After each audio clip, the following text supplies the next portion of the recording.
Before records, CDs, and iTunes, there was just music, pure and simple, actively instead of passively shared. That notion of music as a shared experience is the first notion of what music is. It was a way for us to do things together, a way for us to synchronize our actions, a way for us to sing to each other, or sing with each other, or dance with each other.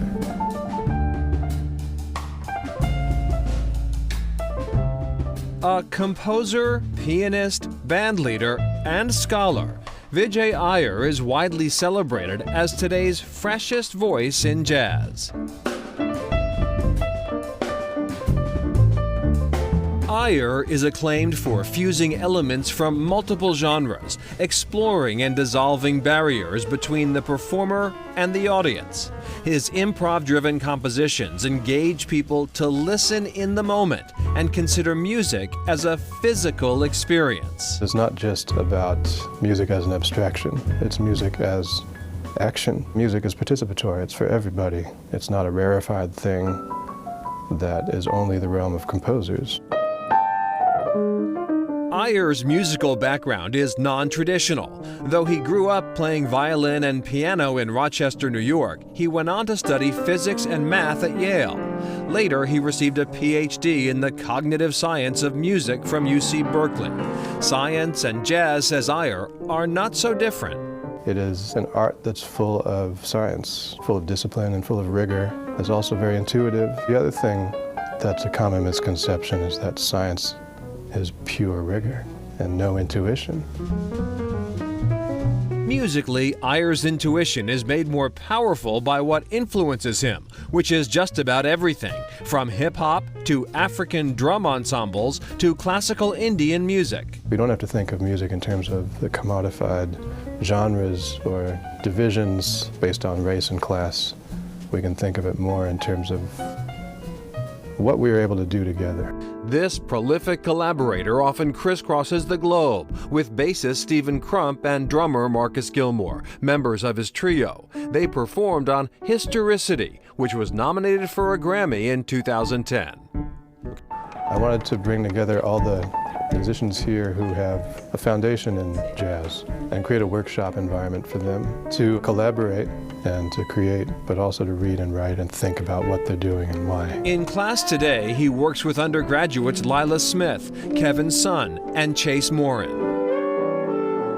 I think what happens in the act of musical performance is that we're reminded of that basic human fact, which is that we are music. You know, that's basically what it means.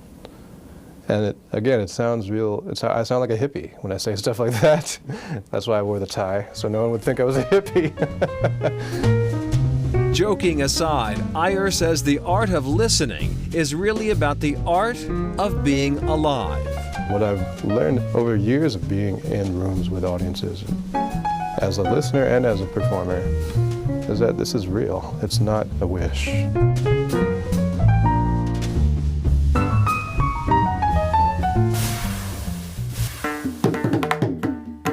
In Cambridge, acclaimed mridangam artist and composer Rajna Swaminathan shows off her South Indian percussion instrument. It's a double-headed drum. It's sort of barrel-shaped. You can tune it to a pitch. There's one side that sounds more like it's a pitched side, and the other side you tune with cream of wheat paste, semolina, and water to get this really bass sound, but it also gives you some grace notes.